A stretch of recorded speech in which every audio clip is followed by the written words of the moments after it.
Assalamualaikum warahmatullahi wabarakatuh. Sobahul khair. Kaifa halukum? Untuk mendapatkan keberkahan dari Allah, mari kita awali pelajaran hari ini dengan melafazkan basmalah. Bismillahirrahmanirrahim. Oke, hari ini kita akan belajar tentang gaya dan juga hukum-hukum Newton. Oke, misalkan perhatikan, kira-kira kenapa sepeda dapat bergerak setelah kita mengayuhnya, dan kemudian kenapa paku dapat masuk ke dalam kayu setelah dipukul, dan apa yang terjadi pada kita jika tiba-tiba mobil direm dengan secara mendadak. Tujuan pembelajaran kita yaitu yang pertama, menjelaskan pengertian dan jenis-jenis gaya. Yang kedua, menjelaskan penjumlahan gaya dan pengaruhnya terhadap benda. Dan yang ketiga, menerapkan hukum-hukum Newton untuk menyelesaikan masalah. Oke, perhatikan kegiatan berikut. Seorang anak sedang menarik meja. Nah, kemudian anak yang satunya lagi itu mendorong meja. Nah, dua hal yang dilakukan anak tersebut adalah ingin memindahkan meja dari satu tempat ke tempat yang lain. Nah, jadi tarikan atau dorongan yang diberikan anak tersebut kepada benda itulah disebut dengan gaya. Nah, simbol gaya itu adalah F. Dan satuan gaya dalam standar internasional itu adalah Newton atau kilogram meter per sekon kuadrat.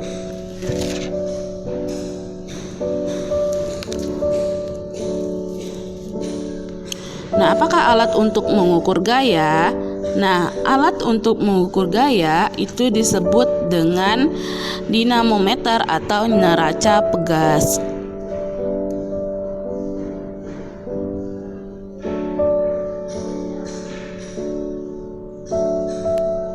Nah, apa pengaruh gaya pada benda? 1. Mengubah posisi benda. Jadi, benda dapat berubah posisi. Kemudian 2. Mengubah arah benda. 3. Mengubah bentuk benda. Dan 4. Mengubah kecepatan benda. Nah, jenis-jenis gaya. Nah, contohnya adalah seorang anak sedang menendang bola. Nah, itu disebut dengan gaya otot. Nah, kemudian seorang anak sedang memanah atau ketapel. Nah, itu disebut dengan gaya pegas. Nah, kemudian ada juga seorang anak sedang terjun payung. Nah, itu disebut dengan gaya gesek, sehingga dia tidak langsung jatuh ke bawah, tetapi dia bergesekan dengan udara.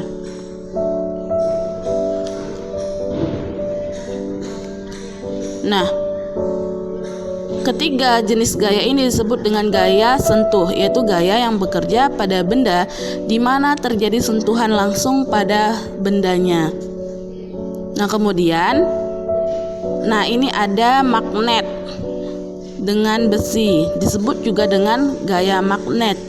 Nah, terus buah jatuh dari pohon disebut dengan gaya gravitasi. Dan kemudian potongan kertas kecil dengan penggaris itu disebut dengan gaya listrik. Nah, ini disebut dengan gaya tak sentuh atau gaya yang bekerja pada benda dan tidak terjadi sentuhan langsung pada bendanya. Oke, terus selanjutnya kita akan belajar tentang penjumlahan gaya, yaitu yang pertama gaya sejajar dan searah. Nah, contohnya itu adalah gaya 3 Newton, kemudian Ada juga gaya yang kedua, 5 Newton. Nah, untuk mencari penjumlahan gaya atau disebut resultannya, karena arahnya sama, maka dianya ditambah 3 Newton tambah 5 Newton sama dengan 8 Newton. Nah, kemudian yang kedua, gaya sejajar dan berlawanan arah. Nah, gaya yang pertama itu 3 Newton. Terus abis itu gaya yang kedua itu 6 Newton. Ya, dia sejajar. Nah, karena dia berlawanan arah, maka penjumlahan gayanya atau resultannya itu sama dengan dikurang. Nah, yang kanan dikurang yang kiri. Jadi 3 Newton dikurang 6 Newton. Nah, hasilnya adalah 3 Newton ke arah kiri. Ya, jadi dianya lebih besar ke arah kiri resultannya. Nah, contoh soal, 2 orang anak melakukan tarik tambang. Yang satu memberikan gaya 400 Newton ke kanan dan yang satu lagi 600 Newton ke kiri. Berapakah resultan gaya tersebut dan kemana arahnya? Oke, jawab. Nah, gaya yang pertama itu 400 ke arah kanan. Dan kemudian gaya yang kedua itu adalah 600 ke arah kiri. Nah, untuk mencarinya itu adalah R sama dengan gaya yang pertama yang ke arah kanan dikurang gaya yang ke arah kiri atau gaya yang kedua. Nah, 400 dikurang 600, maka hasilnya adalah min 200 atau 200 ke arah kiri. Oke, silahkan coba kerjakan soal berikut ini. Yaitu yang pertama, 3 orang anak mendorong lemari secara bersamaan dengan masing-masing gaya 250 Newton, 300 Newton, dan 200 Newton. Berapakah resultan gaya ketiga anak tersebut? Nah, kemudian yang kedua, sebuah mobil mogok didorong oleh 2 anak yang masing-masing memiliki gaya 350 Newton dan 300 Newton. Jika gaya gesek antara ban mobil dengan jalan aspal sebesar 100 Newton, maka berapakah resultan gaya yang bekerja? Oke, silahkan kerjakan latihan yang pertama dan yang kedua. Coba antum lakukan kegiatan ini di rumah. Yang pertama, antum ambil selembar kertas dan gelas yang berisi air. Terus yang kedua, diletakkan di atas meja, kemudian tarik kertas dengan cepat. Dan yang ketiga, ulangi kegiatan yang pertama dan kedua, tetapi tarik kertas secara perlahan atau secara lama-lama. Nah, apa yang terjadi? Kenapa bisa seperti itu? Nah, hal ini berhubungan dengan materi kita selanjutnya, itu tentang hukum Newton. Nah, kita bahas hukum Newton yang pertama. Nah, bagaimana pernyataan hukum 1 Newton? Jika resultan gaya pada suatu benda sama dengan 0, maka benda yang mula-mula diam akan terus diam atau akan mempertahankan keadaan diam. Sedangkan jika benda itu bergerak, maka ia akan bergerak terus dengan kecepatan yang tetap.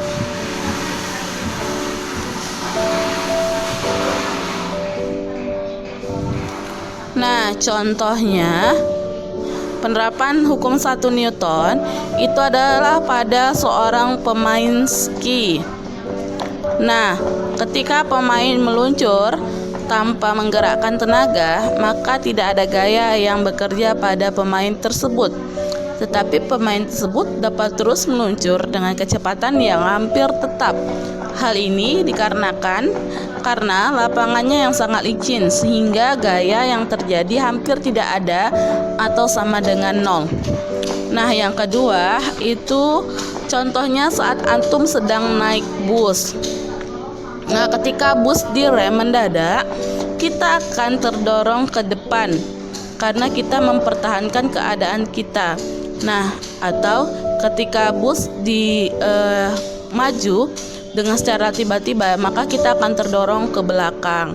Nah, hal ini disebut dengan inersia atau kecenderungan mempertahankan posisi. Nah, perhatikan ilustrasi berikut ini. Nah, ada seorang sedang mendorong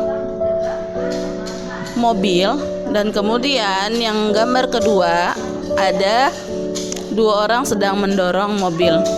Nah, manakah yang berjalan lebih cepat?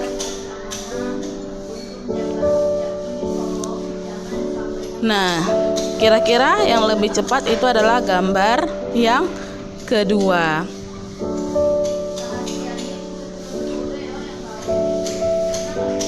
Nah, hal ini sesuai dengan hukum 2 Newton, di mana percepatan yang ditimbulkan oleh gaya yang bekerja pada benda berbanding lurus dengan besar gayanya dan berbanding terbalik dengan massa benda. Jadi, makin besar gaya yang diberikan pada benda, maka percepatannya akan semakin besar. Nah, maka rumusnya adalah percepatan itu A sama dengan F.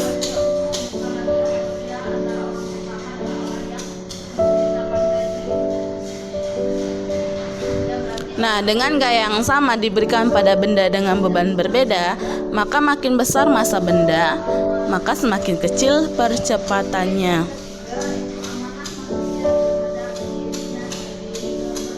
Atau A sama dengan 1/m.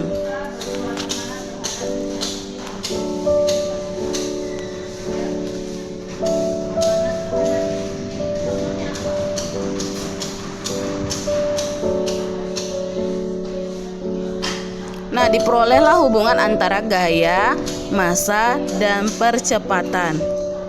Yaitu rumusnya adalah untuk mencari percepatan itu sama dengan gaya per massa, atau untuk mencari gaya itu maka massa dikali percepatan.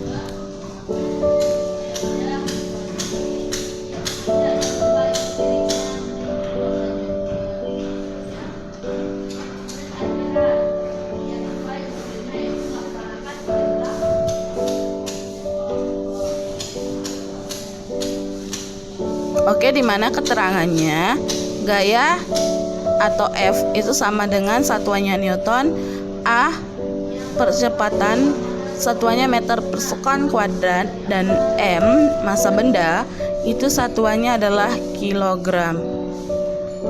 Oke, perhatikan contoh soal berikut ini.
Oke, selanjutnya kita akan latihan.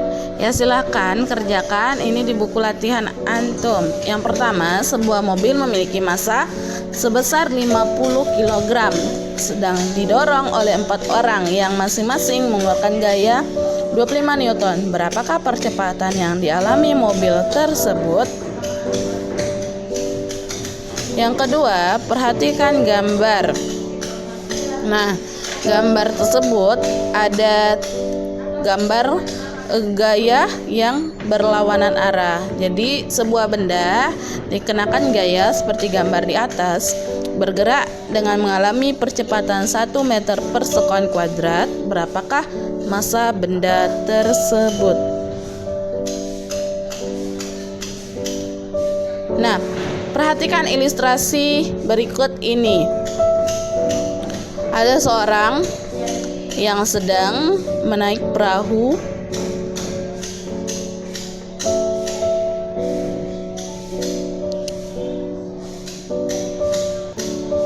Nah, mengapa perahu bisa maju ke depan, padahal orang tersebut mendayungnya ke belakang?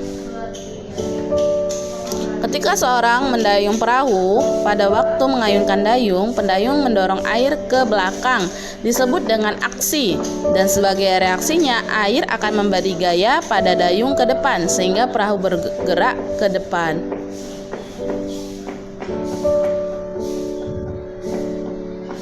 Nah, hal ini disebut dengan hukum 3 Newton, di mana hukum 3 Newton berbunyi ketika suatu benda memberikan gaya aksi kepada benda kedua, maka benda tersebut memberikan gaya reaksi sama besar terhadap benda, tetapi arahnya berlawanan.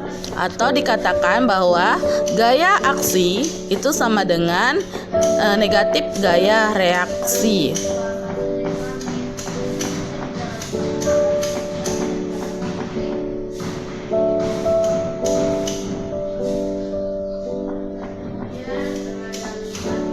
Oke, itu saja yang bisa Ibu sampaikan.